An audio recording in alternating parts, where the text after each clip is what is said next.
Good morning from Big Bear Lake, California. We're up here just on a short little trip.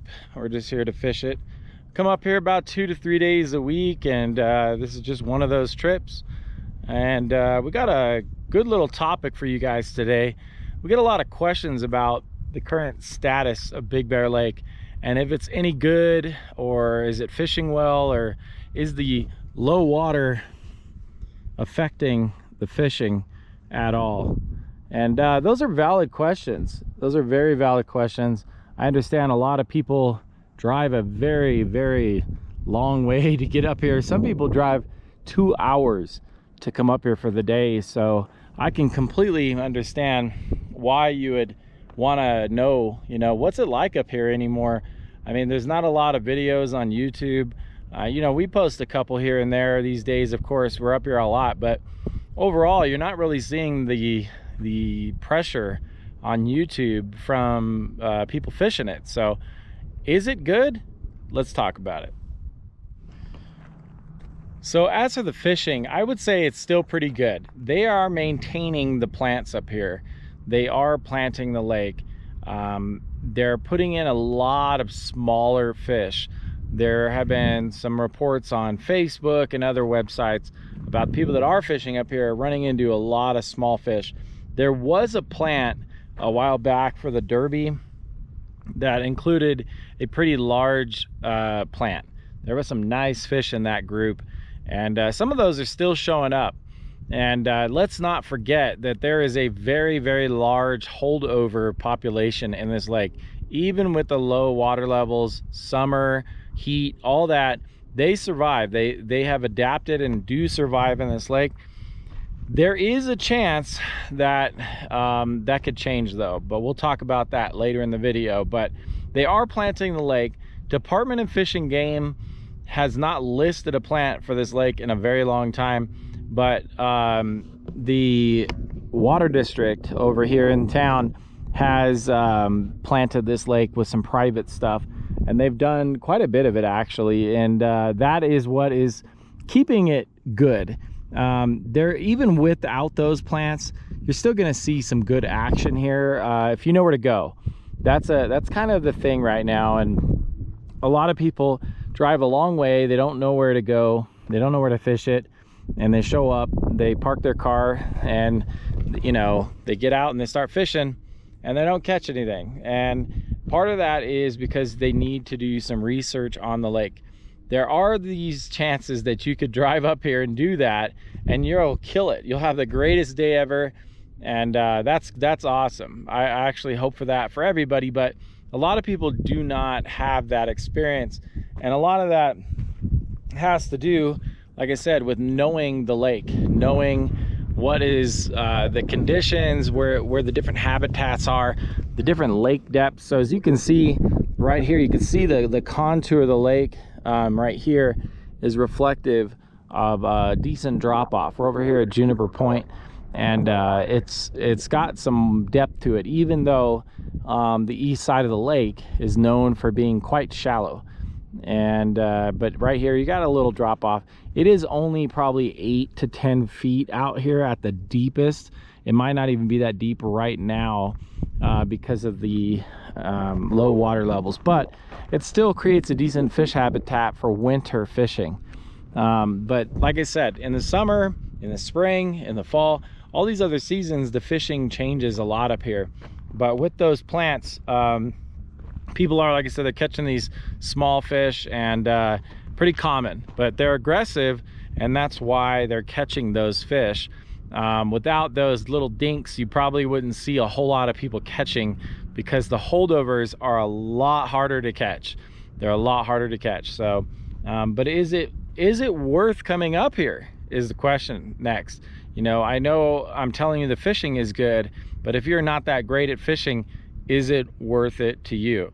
Let's talk about that. One of my biggest recommendations is for success anyway, is to move spots. Do not post up and just sit in one spot all day, especially if you're not getting bit. Pack light, that's another great tip. Pack light. And both of those tips will definitely increase your chances of having a better fishing day up here. Packing light, moving often kind of go together. And why pack light, why move? Because these fish are schooling fish. That is what they do by nature. They like to stay together. And if you're in an area and you don't get bit for like a half an hour or so, it's probably not going to happen there. Doesn't mean that they won't come by eventually, because things change.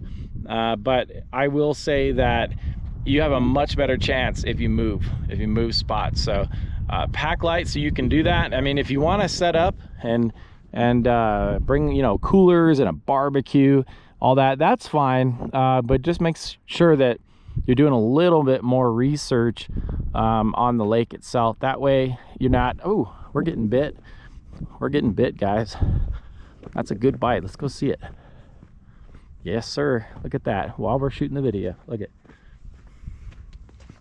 let's check that out. Watch this. We'll switch over to the chest mount here. See if he's still on there. Look like a good bite though. Let's see if he'll bite it. Pretty sure he's on there. Just give it another tap there, buddy. That was a really good bite. One of these, I'm pretty sure it was this rod over here on the right. Let's switch to the chest mount and see if we can get this fish.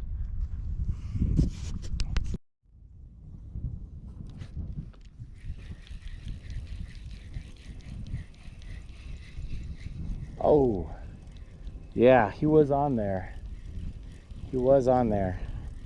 But I think he just came unbuttoned. Not sure if he broke off or what happened there, but he definitely was on there. All right, we'll get it back out there. Well, there you have it. There's a bite right there live. But yeah, pack light and just plan on moving around. If you want to set up shop in a spot, you know, like this, and you want the views, then you could do that. Just do a little research so you have a better shot at catching fish. You can always post up on my channel, and I usually give out some pretty good tips.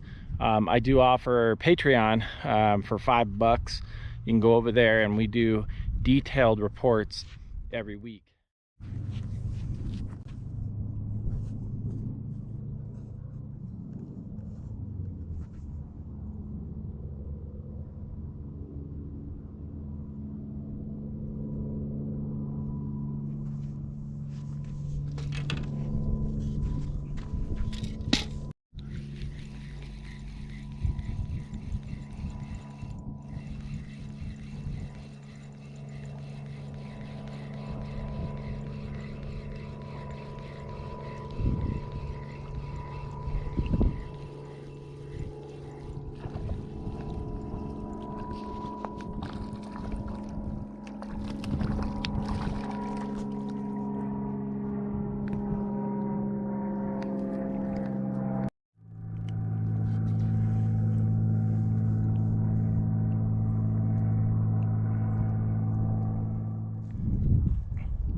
So my last tip is definitely pick the right time of year.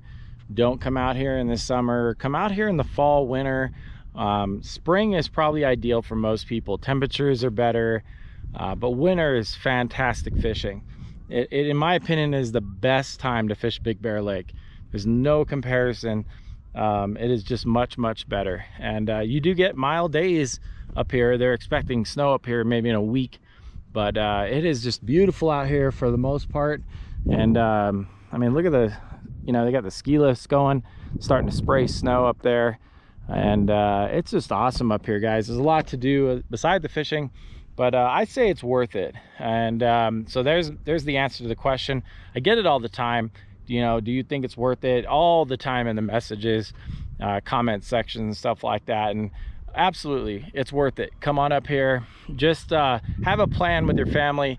You know, if you're not experienced, then have a plan to do other things while you're here. Limit the time that you fish. If you're good at fishing and you just don't know the lake, you'll still have a very good chance at catching something. Just, you know, like I said, that's where move around comes in handy. and you'll do a lot better. So that's it, guys. If you're looking for more tips than that, and you want details on leaders and bait and all that kind of stuff, head over to the Patreon, link in the description below. We answer all that stuff over there all the time. Otherwise, we appreciate you guys. Thanks for watching, and we'll see you on the next one from Big Bear Lake.